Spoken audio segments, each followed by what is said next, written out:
মানে কিবাকে মানুহখিনি মানে যিখিনি মানে আমাৰ মানুহ সেই ইয়াৰ আমাৰ পাব্লিক একদম চাইডেদি আহিলেও তাৰমানে এনেকুৱা মানে ভয়ানকভাৱে আহিব লগা হয়। ধূলি মানে ইফালে মানে স্কুলৰ ল'ৰা ছোৱালী আহিবৰ কাৰণে বহুত অসুবিধা হয়।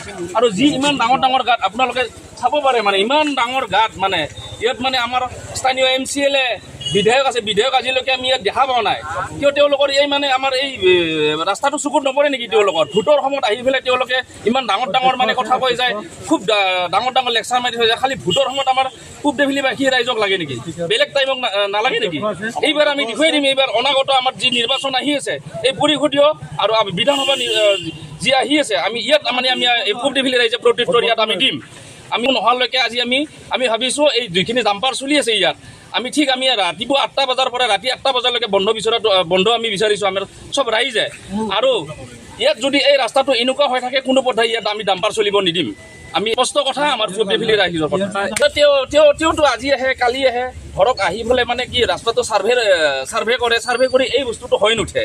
কিয় তেখেতে ইমান দিন আজি তেওঁতো আজি সমষ্টিত নাই, তেওঁ পানেৰী সমষ্টিত, কিন্তু তেওঁ আজি তেওঁ পানেৰী সমষ্টিত, তেওঁ কিন্তু এইটো গৃহ সমষ্টি আছিলে। তেওঁ এটা টাইমত আজি 20-25 বছৰ তেওঁ আজি সেই মানে হেৰিত থাকি মানে এটা এছেম্বলিত থাকি তেওঁ এই জেগাটো আজিলৈকে ক্লিয়াৰ কৰিব নোৱাৰিলে। কিয় নোৱাৰিলে? তেওঁ ইয়াত ব্যৰ্থতাৰ কাৰণটো কি হ'ব পাৰে? নাওকটা ৰাইজক বেয়া পায় নেকি? তেওঁ পূব দেফিলি ৰাইজক বেয়া পায় নেকি?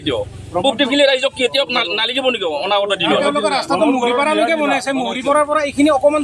আমাৰ দাবী এইটোৱে দাবী, আমাক এই ৰাস্তাটো এটাই মূল দাবী, দিনৰ ভাগত ডাম্পাৰ বন্ধ হ'বই লাগিব। ৰাতিপুৱা 8টাৰ পৰা ৰাতি 8টালৈকে ডাম্পাৰ কোনো কাৰণত চলিব নোৱাৰে।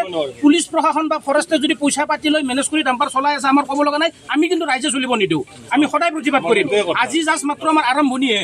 ইয়াৰ পিছত যদি তেওঁলোকে বন্ধ নকৰে আমি নিজে বন্ধ কৰিম। ইয়াতে ইটো ৰাস্তাত আমি ডাম্পাৰ চলিব নিদিওঁ।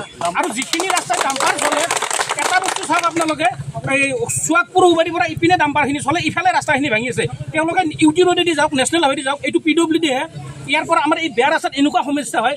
আৰু এইটো যিটো এটা কি কয় আপোনাৰ এই 7:30 পৰা 9টালৈকে যিটো বন্ধৰ নিৰ্দেশ, এইটো আজিৰ পৰা দুমাহ আগতে DC ছাৰে দি থৈ দিছিলে, কিন্তু এতিয়ালৈকে কাৰ্যকৰী হোৱা নাই। যোৱাকালি এই আমাৰ চুৱাকপুৰ IC ছাৰে গম পাই কিনে কালি বন্ধ কৰিছে, আজি গাড়ী চলি আছে। আমাৰ ৰাইজৰ কথা বা আমাৰ যিখিনি মানে ইয়াত ভুক্তভোগী ৰাইজ, আমি গম পাওঁ কেনেকৈ চলি আছোঁ। এখন গাড়ী গ'লে তাৰে পিছত যাব নোৱাৰা অৱস্থা। যিখিনি ডাঙৰ মানুহ আছে তেওঁলোকে গ্লাছ দবাই কিনে AC লগাই আহি থাকে। এই বস্তুটো তেওঁলোকে বুজি নাপায়। আজি ৰণেন নাৰ্জাৰী ছাৰে এইপিনে আহি থকা মানুহজন তেওঁ ফিৰি কিনে গাঁৱৰ ভিতৰেদি তেওঁ ঘৰত গৈছে। তেওঁ কিয় পলাব লগা হৈছে আজি এনেকুৱা? তেওঁৰ নিজৰ সমষ্টি। আৰু তেওঁলোকে কি কৰিছে? অলপ দিন আগতে শিলবালাৰ ৰাজনীতি, গোটেই ৰাস্তাটোত শিলবালা ছিটাইছে। ডাম্পাৰ এখন গ'লে শিল ছিটকি যায়, বাইকত পৰে, বেটাৰী ৰিক্সাত পৰে, দোকানত পৰে। এইবিলাকৰ ৰিক্স কোনে ল'ব? আমাৰ মূল কথা এটাই, ৰাতি 8টা বজাৰ পিছত তেওঁলোকে যিমান চলি থাকক, ৰাতিপুৱা 8টাৰ পৰা ৰাতি 8টালৈকে ডাম্পাৰ বন্ধ হ'বই লাগিব। তেওঁলোকে ক'ত কেনেকৈ তেওঁলোকৰ নিজা অংক মেনেজ কৰি থৈছে তাত আমাৰ ক'ব লগা একো নাই। ইটো ৰাস্তাত কিমান ডাম্পাৰ চলে চবেই দেখা পাইছে, ৰাইজেও দেখা পাইছে, কিন্তু তেওঁলোকে দেখা পাই চবে চকু মুজি আছে। আমি অতিষ্ঠ হৈ আজি ওলাই আহিছোঁ। আমাৰ এটাই মূল দাবী, দিনৰ ভাগত ডাম্পাৰ আমি চলিব নিদিওঁ। ৰাতি তেওঁলোকে চলাই যাক য'ত যি মেনেজ কৰে আমাৰ ক'ব লগা একো নাই।